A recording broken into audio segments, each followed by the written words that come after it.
Our second topic, goals and objectives. हर organisation, हर business, हर कंपनी, हर फर्द अपने लिए कुछ गोल्स एंड ऑब्जेक्टिव्स सेट करता है। अब देखते हैं इन दोनों में फ़र्क क्या है। What is the difference between goals and objectives? तो सबसे पहले देखते हैं कि गोल्स की दो किस्में हैं। एक है ऑपरेशनल गोल्स, दूसरा है non operational goals. Operational goals क्या होते हैं? मेजरेबल होते हैं, इन्हें मेजर किया जा सकता है। और नॉन ऑपरेशनल गोल्स मेजर नहीं किया जा सकता। अब इसकी मिसाल लें। एक रेस्टोरेंट है।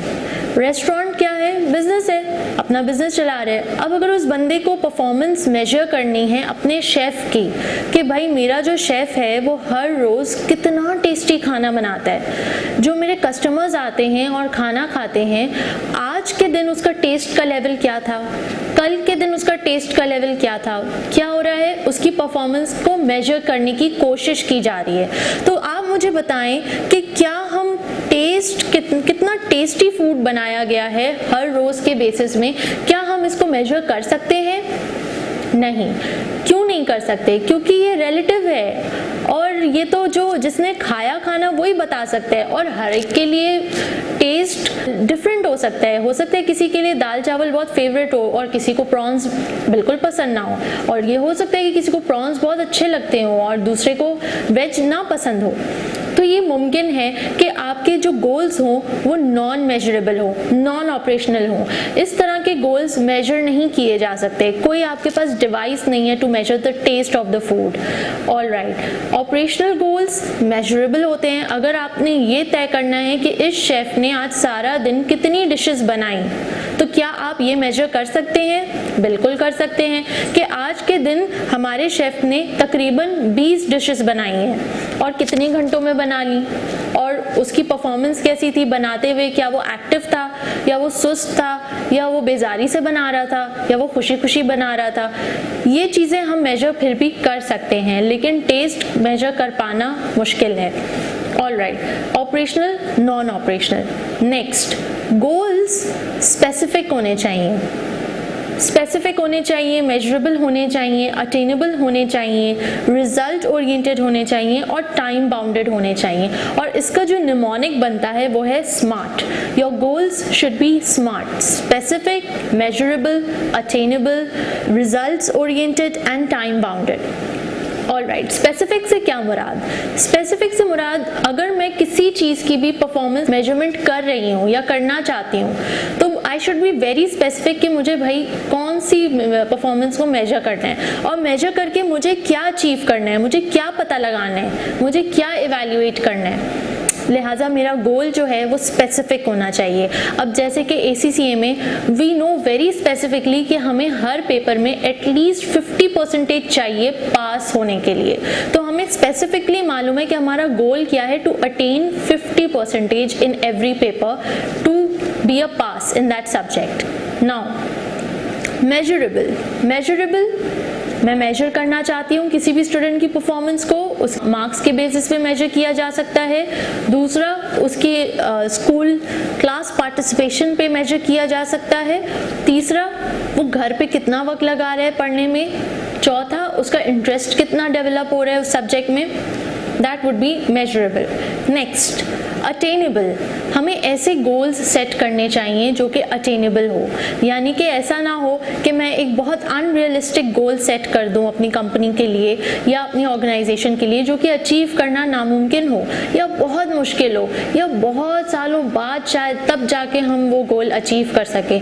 तो उससे कोई एंथुजियाज्म नहीं होगा, कोई मोटिवेशन नहीं होगी उस गोल को हासिल करने की। रिजल्ट ओरिएंटेड, आपका गोल रिजल्ट ओरिएंटेड होना चाहिए। ये गोल अचीव करके आप आखिर करना क्या चाहते हैं? अगर आप 50% पास चाहते हैं अपने हर सब्जेक्ट में, ACCA के सब्जेक्ट में, तो आप 50% पास होके क्या करना चाहते हैं? क्या रिजल्ट लाना चाहते हैं? डेफिनेटली पास होके आप एक चार्टर्ड अकाउंटेंट बनना चाहते हैं। फिर क्या करना चाहते हैं? चार्टर्ड अकाउंटेंट बन के आप एक अच्छी जॉब करना चाहते हैं। फिर उससे क्या होगा? तो ये सारी चीज़ें बहुत क्लियर होनी चाहिए माइंड में। रिजल्ट ओरिएंटेड, कोई भी काम बिला वजह बिना मकसद के ना किया जाए। Next, time bounded. गोल हमेशा टाइम बाउंडेड होते हैं, 1 साल के अंदर अचीव करना है, 2 साल के अंदर अचीव करना है, 6 महीनों में अचीव करना है। और ये जब आप अचीव कर लोगे उस टाइम पीरियड में, तो आपकी मोटिवेशन डबल हो जाएगी कि अरे वाह, मैंने 6 महीने का टारगेट सेट किया, मैंने अचीव कर लिया, अब मैं और भी इस तरह के टारगेट्स अपने अचीव कर सकता हूँ। Next, objectives. ऑब्जेक्टिव्स में भी बहुत सारे तरह के ऑब्जेक्टिव्स होते हैं। एक होता है शॉर्ट टर्म ऑब्जेक्टिव, एक होता है long term objective. Short term objective with in a year achieve करने वाला object, long term more than a year. Long term यानी कि आप दूर का सोच रहे हैं, 4 साल, 5 साल, 10 साल बाद। नेक्स्ट, ऑब्जेक्टिव्स की 3 और शाखाएं हैं, strategic, tactical, operational. Strategic level के ऑब्जेक्टिव्स अलग होते हैं, टैक्टिकल लेवल पे अलग होते हैं और ऑपरेशनल लेवल पे अलग होते हैं। स्ट्रैटेजिक, टैक्टिकल एंड ऑपरेशनल हम अपने प्रीवियस लेक्चर्स में पढ़ चुके हैं कि ये क्या है। इसको ब्रीफली अगर मैं आपको दोबारा से एक याद दहानी करा दूं तो strategic, top level of management, tactical, middle management and operational, your operating core, your core team who is providing the services और who is manufacturing the products. Alright, तो इन सब के ऑब्जेक्टिव्स अलग होते हैं। अब मेन सवाल तो रह ही गया, जो हमारा असल सवाल था कि आखिर फर्क क्या है गोल्स में और ऑब्जेक्टिव्स में। दोनों मिलते जुलते ही लग रहे हैं, इसमें भी टारगेट सेट हो रहा है, उसमें भी टारगेट सेट हो रहा है। इसमें ऑपरेशनल, नॉन ऑपरेशनल यानी मेजरेबल एंड नॉन मेजरेबल में डिवाइडेड है, वहाँ पे लॉन्ग टर्म, शॉर्ट टर्म में डिवाइडेड है, वहाँ पे स्ट्रैटेजिक, टैक्टिकल, ऑपरेशनल में डिवाइडेड है, यहाँ पे स्मार्ट गोल्स बोला जा रहा है। तो फिर फर्क क्या हुआ, दोनों मिलते जुलते लग रहे हैं। आइए देखते हैं। So the main difference between goals and objectives. Number 1, goals can be non-measurable. Goals can be non-measurable. It is possible कि आपने जो गोल सेट किया हो वो non-measurable हो। It is possible कि आपने जो गोल सेट किया हो अपनी ऑर्गेनाइजेशन के लिए, खुद के लिए या किसी भी कंपनी के लिए, वो intangible हो, छुआ ना जा सके, वो सिर्फ महसूस किया जा सकता है। इट इज़ पॉसिबल कि गोल्स जो हैं नॉन मेजरेबल हो, इंटेंजिबल हो, and goals are outcome. Goals क्या है, आउटकम है, रिजल्ट है कि जब मैं ये परफॉर्मेंस के प्रोसेस से गुजर जाऊंगा तो मैं वहाँ पहुँच जाऊंगा, वो चीज़ मुझे मिल जाएगी, लेकिन वो टेंजिबल नहीं होगी, वो नॉन मेजरेबल होगी, बट वो मेरा आउटकम होगा। यानी कि अब फ़र्ज़ करें ACCA, आपने सारे पेपर्स क्लियर कर लिए, आपने अचीव कर लिया, you are ACCA qualified now, आप मेंबर भी बन गए। अब क्या है, आपके हाथ में कोई चीज़ है नहीं, मगर आपके नाम के आगे ACCA लग जाएगा। That would be a great feeling, that would be the outcome. But tangible कोई ऐसी चीज़ नहीं है कि आपके पास कोई यहाँ पे लेबल लग जाए और यहाँ पे आप उसे टच कर सको, नहीं, ऐसा तो कुछ भी नहीं होगा। आपकी एनहांसमेंट हो गई, आपको एक सर्टिफिकेट मिल जाएगा, दैट्स इट। लेकिन आउटकम क्या है, you will feel proud of yourself, you will become an ACCA, सब आपको अकाउंटेंट के नाम से जानेंगे, you are chartered certified accountant. आप उसका जॉब कहीं भी जाएंगे, अपना CV अप्लाई करेंगे, आपको जॉब मिलेगी, आपको एक्नॉलेज किया जाएगा that yes you are a certified accountant. लेकिन क्या कुछ बदला, क्या कुछ टेंजिबली बदला आपके अंदर? नहीं। All right, objectives are actions which are tangible. Actions which are tangible. आपने सोचा कि भाई आपने गोल सेट किया, मुझे ACCA की क्वालिफिकेशन कंप्लीट करनी है, अब आपने उसके लिए ऑब्जेक्टिव्स बनाए, छोटे छोटे टारगेट्स सेट किए कि मुझे इस साल FIA कंप्लीट करना है, मुझे अगले साल स्किल्स मॉड्यूल कंप्लीट करना है, मुझे उससे अगले साल प्रोफेशनल स्किल्स मॉड्यूल कंप्लीट करना है। तो ऑब्जेक्टिव्स क्या है, अब आप एक्शंस ले रहे हो, आप किसी ट्यूशन सेंटर जा रहे हो, कोचिंग सेंटर जा रहे हो, आपने क्लासेस ली, आप पढ़ रहे हो, मॉक एग्जाम्स दे रहे हो, तो आपने अपने लिए ऑब्जेक्टिव सेट कर लिए कि मुझे अगले 2 महीने बाद F2 का पेपर देना है, मैनेजमेंट अकाउंटिंग का पेपर देना है। This is objective, this is the difference between your objectives and the goals. Same way आप इसको कंपनी लेवल पे अप्लाई कर लें, उनके भी कुछ गोल्स होते हैं which could be non-measurable, intangible and they are outcome related, whereas उनके कुछ objectives होते हैं जो वो सेट करते हैं ईयरली बेसिस पे कि अच्छा अब इस साल हमारा ये इतनी सेल्स हो जानी चाहिए, इतना प्रॉफिट अर्न करना चाहिए, एक्शन सेट करते हैं और tangible होते हैं। क्रिटिकल सक्सेस फैक्टर्स किसे कहते हैं एंड की परफॉर्मेंस इंडिकेटर्स किसे कहते हैं, इसको एक मिसाल से समझाती हूँ।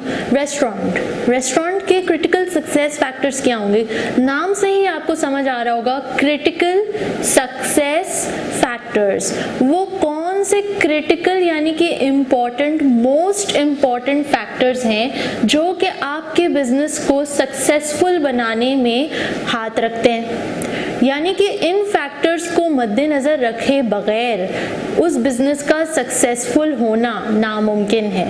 इन फैक्टर्स का ख्याल रखना, इन फैक्टर्स के बारे में सोचना, इन फैक्टर्स की परफॉर्मेंस को मेजर करना, इन फैक्टर्स का ख़ास ख्याल रखना, ये एक बिज़नेस का काम है, ये एक ऑर्गेनाइजेशन का काम है। और अगर वो ये ना करे तो सक्सेसफुल नहीं बन सकता।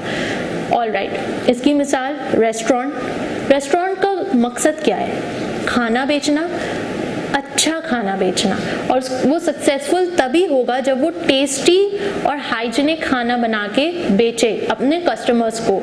अच्छा, अगर वहाँ उस रेस्टोरेंट में खाना बहुत फीका हो या टेस्टी ना हो तो आपको क्या लगता है वहाँ पे कस्टमर्स आएंगे? शायद एक दफ़ा आए, दूसरी दफ़ा आए, तीसरी दफ़ा बिल्कुल नहीं आएंगे। यकीनन आप भी उस रेस्टोरेंट में नहीं जाते होगे जहाँ का खाना आपको नहीं पसंद आता हो या वो बहुत ज़्यादा एक्सपेंसिव हो जाए। ठीक है, अच्छा, तो अब की क्रिटिकल सक्सेस फैक्टर के लिए क्या ज़रूरी है कि टेस्टी खाना हो एंड देन सेकेंडली हाइजीनिक हो। ऐसा ना हो कि आप वहाँ जाओ और खा के दूसरे दिन ही बीमार पड़ जाओ। ऐसा होगा तो आप उस रेस्टोरेंट में कभी भी जाना पसंद नहीं करेंगे। इसके अलावा और जो फैक्टर्स हैं, फ़र्ज़ करें आप एक रेस्टोरेंट में गए और वो बैरूनी तौर पे बहुत खूबसूरत बना हुआ है, बहुत अच्छा, बहुत प्यारा, बाहर से भी बहुत अच्छा और बहुत अच्छा एम्बियंस है और आपको बहुत वार्म वेलकम कर रहे हैं, सब चीज़ अच्छा है। लेकिन जब आप खाना खाने बैठे हो तो बेस्वादा खाना, बल्कि जो खाना खाया उसमें नमक नहीं था, कोई और चीज़ आई तो उसमें चीनी नहीं थी, डेजर्ट नहीं लग रहा था, तो क्या आपके ऊपर इम्प्रेशन रहेगा? क्या ऐसा रेस्टोरेंट सक्सेसफुल हो सकता है? नहीं। सेम वे तो क्रिटिकल सक्सेस फैक्टर यहाँ पे क्या हो गया? The quality of food, the taste, उसको अगर उसका ख्याल नहीं रखा जाएगा तो वो रेस्टोरेंट फेल है। दूसरी मिसाल लेते हैं, स्कूल एक एजुकेशन प्रोवाइडिंग इंडस्ट्री है जहाँ पे सर्विसेज प्रोवाइड की जा रही हैं, बच्चों को पढ़ाया जा रहा है। आपको क्या लगता है एक स्कूल के लिए उसका क्रिटिकल सक्सेस फैक्टर क्या होगा? उसकी सर्विसेज, उसकी क्वालिटी सर्विसेज, कि टीचर्स कैसा पढ़ा रहे हैं, उसका स्टाफ कैसा है, वहाँ पे फैसिलिटीज़ कैसी हैं, ये सारी चीज़ें अहमियत रखती हैं। अगर तो आपका बच्चा स्कूल जा रहा है और वहाँ पे कोई टीचर पढ़ाता ही नहीं है, आए दिन एब्सेंट होता है, और कोई आ भी जाता है तो इतना बेदिली से पढ़ाता है कि बच्चा खुद कहता है कि मम्मा मुझे क्यों स्कूल भेजा, वहाँ तो कुछ हुआ ही नहीं, टीचर कुछ बताता ही नहीं। या किसी ऐसे स्कूल में भेज रहे हो अपने बच्चे को जहाँ पे बहुत सख्ती की जा रही है आपके बच्चे के साथ, एक्स्ट्रा स्ट्रिक्ट है, टीचर्स खाली मारने के ऊपर जोर है, पनिशमेंट्स के ऊपर जोर है, पढ़ाने के ऊपर कोई जोर नहीं है, तो ये सारी चीज़ें क्या करेंगी? उस स्कूल को अनसक्सेसफुल बनाने में मदद करेंगी। वो स्कूल अनसक्सेसफुल हो जाएगा अब जो स्कूल अपने क्रिटिकल सक्सेस फैक्टर्स का ख्याल नहीं रखेगा। हर बिजनेस का, हर ऑर्गेनाइजेशन का एक क्रिटिकल सक्सेस फैक्टर है जिसको मद्देनज़र रखना बहुत ज़रूरी है। अब दूसरा पॉइंट, की performance indicators to make sure कि आपके critical success factors in working condition में है, यानी कि इन फैक्टर्स का ख्याल रखा जा रहा है। कैसे पता चलेगा? अब अगर मैं कोई कंपनी चला रही हूँ या मेरा स्कूल है तो मैं तो अपने स्कूल की तारीफ़ ही करूँगी ना कि भाई मेरा स्कूल तो A1 है, हम तो बहुत अच्छा स्टाफ हमने हायर किया हुआ है, कॉम्पिटेंट टीचर्स हैं, और भाई हमारे यहाँ तो ये फैसिलिटी वो फैसिलिटी, और हम बहुत बेहतरीन पढ़ाते हैं और बच्चों का बड़ा ख्याल रखते हैं। मैं तो तारीफ़ ही करूँगी ना। तो फिर पता कैसे चलेगा कि मेरा स्कूल परफॉर्म कर भी रहा है या नहीं, सक्सेसफुल हो भी रहा है या नहीं? तो ये कौन बताएगा? की परफॉर्मेंस इंडिकेटर्स, इनको KPIs भी कहते हैं, की परफॉर्मेंस इंडिकेटर्स। ये क्या चीज़ें होंगी? स्कूल के केस में अगर लें तो ये वो चीज़ें होंगी कि कितने स्टूडेंट्स एडमिशन के लिए आए, कितने स्टूडेंट्स छोड़ के चले गए, कितने स्टूडेंट्स कंटिन्यू कर रहे हैं, कितने स्टूडेंट्स और आ रहे हैं एडमिशन्स के लिए, कैसे आपका वर्ड ऑफ माउथ से फैल रहा है कि अरे ये स्कूल तो बड़ा अच्छा काम कर रहा है। तो ये सारे क्या होंगे? की परफॉर्मेंस इंडिकेटर्स, कि वाकई में आपका जो स्कूल है वो सक्सेसफुल हो भी रहा है या नहीं। ये वो अलामात होंगी। रेस्टोरेंट के केस में आपके कस्टमर्स आ रहे हैं, भरा हुआ है रेस्टोरेंट, रश है, लाइनों में खड़े हैं लोग आपके यहाँ पे खाने के लिए, और क्या बुकिंग्स हैं, एडवांस बुकिंग्स हुई हुई हैं, रेजर्वेशंस हो रही हैं, तो इससे क्या पता चल रहा है कि आपका काम अच्छा चल रहा है, यानी आप जो फूड प्रोवाइड करते हैं वो बहुत टेस्टी है, उसकी क्वालिटी अच्छी है, हाइजेनिक है, तभी तो इतने कस्टमर्स आपके पास आए हुए हैं। और दूसरे रेस्टोरेंट्स के पास जो है खाली है, फाका है, कोई नहीं खड़ा हुआ, लाइनें भी नहीं लग रही। तो ये इंडिकेटर्स हैं, ये इंडिकेट करेंगे that you are being successful और you are not successful. All right. An organization can measure how well it is achieving the CSFs through the use of key performance indicators. अभी हमने examples के through इसे समझ लिया। Problem of short termism. Short termism किसे कहते हैं? इसके नाम से ही समझ आ रहा है हमें कि शॉर्ट टर्म के गोल्स को या शॉर्ट टर्म के ऑब्जेक्टिव्स को मद्देनज़र रखते हुए लॉन्ग टर्म ऑब्जेक्टिव्स को सैक्रिफाइस कर दिया जा रहा है या कॉम्प्रोमाइज़ कर दिया जा रहा है। मिसाल के तौर पे पोस्टपोनिंग और अबैंडनिंग कैपिटल एक्सपेंडिचर। आपकी कंपनी को शदीद ज़रूरत है कि एक बड़ी मशीन में इन्वेस्ट किया जाए, बड़ी मशीनरी ला के लगाई जाए, क्योंकि जो पुरानी मशीनरी है वो इतनी पुरानी हो गई है, एक्सपायर होने को है, उसकी लाइफ जो है ख़त्म होने वाली है और वो सही से प्रोडक्शन नहीं कर पा रही जूतों की। ठीक है, तो आपको एक नई मशीन में इन्वेस्ट करने की शदीद ज़रूरत है, which is the capital expenditure. मगर आपकी कंपनी ऐसा नहीं कर रही। आपकी कंपनी क्या कर रही है? बार बार पुरानी मशीन को रिपेयर कराने की कोशिश कर रही है और उसी में जूते ज़बरदस्ती बनाने की कोशिश कर रही है, जिसका रिजल्ट अच्छा तो नहीं आ रहा। मगर ऐसा क्यों कर रही है? क्योंकि ये पॉसिबल है कि उनके पास जो कैश फ्लो रखा हुआ है या उनके पास जो कैश है इस वक्त उसकी शॉर्टेज है। उनके पास अभी इतना पैसा नहीं कि वो एक मशीन जाके ख़रीद लें। तो ये शॉर्ट टर्म कैश प्रॉब्लम्स से बचने के लिए वो क्या कर रहे हैं? शॉर्ट टर्म में कोई ऐसा सोल्यूशन निकाल रहे हैं जो लॉन्ग टर्म में उनके लिए फ़ायदेमंद नहीं होगा। शॉर्ट टर्म का क्या सोल्यूशन निकाला? रिपेयर करा लो, दोबारा से चलो, कुछ धक्के से चला दो, कुछ कर लो, अभी गुजारा करो, अभी पैसे नहीं है, अभी ख़त्म हो गए पैसे, अभी कहाँ से मशीन में इन्वेस्ट करें, अभी नहीं। लेकिन वो ये नहीं देख रहे कि ये शॉर्ट टर्म के कैश फ्लो को बचाने के लिए, शॉर्ट टर्म में गुजारा करने के लिए कितना बड़ा ये लॉस या कितना बड़ा बिजनेस को अपने स्टेक पर लगा रहे हैं। इनकी ब्रांड इमेज पे असर पड़ सकता है कि अगर उनके जूते की क्वालिटी अच्छी ना मिली कस्टमर्स को, वो कंप्लेन करेंगे कि ये कैसा जूता है, 5,000 का जूता खरीदा और देखो उसकी सिलाई भी सही नहीं हुई भी, 5,000 का जूता खरीदा दूसरे दिन ही सोल इसका जुदा हो गया, सेपरेट हो गया। तो फिर कंप्लेंट्स जब आपकी कंपनी की आएंगी, आपके प्रोडक्ट की कंप्लेन रजिस्टर होगी और जब इतनी ज़्यादा होने लगेगी तो आपको क्या लगता है आपके ब्रांड को नुकसान नहीं पहुँचेगा? आपकी गुडविल को क्या इससे नुकसान नहीं पहुँचेगा? तो ये लॉन्ग टर्म को नहीं देखते हुए क्या करते हैं, लॉन्ग टर्म के ऑब्जेक्टिव्स को, लॉन्ग टर्म के लॉस को नज़रअंदाज करते हुए शॉर्ट टर्म सॉल्यूशंस की तरफ चले जाते हैं। एक ही वजह है, लैक ऑफ कैश। सो ये चीज़ हो जाती है, this is called the problem of short termism. Next example, cutting R&D expenditure, research and development का खर्चा हटा लेते हैं। क्यों? ऑपरेटिंग कॉस्ट बचाने के लिए कि भैया अभी मैं इतना ज़्यादा रिसर्च एंड डेवलपमेंट में लगा दूंगा तो मेरे पास पैसे कहाँ बचेंगे, मुझे अभी डे टू डे बिजनेस को भी तो चलाना है। तो this is called poor cash management. जब मैनेजर्स या कंपनी पुअर कैश मैनेज करती है तो फिर ये सारे मसले मसाइल अराइज होते हैं। Reducing quality control to save operating cost.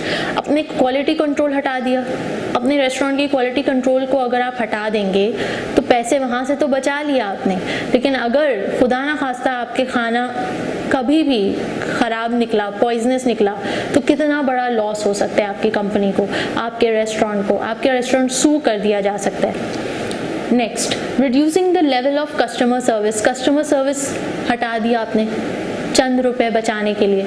इससे क्या होगा? कस्टमर सेटिस्फाई नहीं होगा तो फिर वो नेक्स्ट टाइम आपके पास आएगा कैसे? और फिर वो किसी और को रेकमेंड भी नहीं करेगा कि भाई फलां शख्स के पास जाओ, बहुत अच्छा है, बहुत अच्छी सर्विसेज प्रोवाइड करता है और जो है कस्टमर सर्विस भी देता है बाद में। तो ये सारी चीज़ें कैसे होंगी? तो आप लॉन्ग टर्म प्रॉफिट्स को सैक्रिफाइस करते हुए शॉर्ट टर्म प्रॉब्लम्स के सोल्यूशंस निकाल रहे हैं। That is called problem of short termism.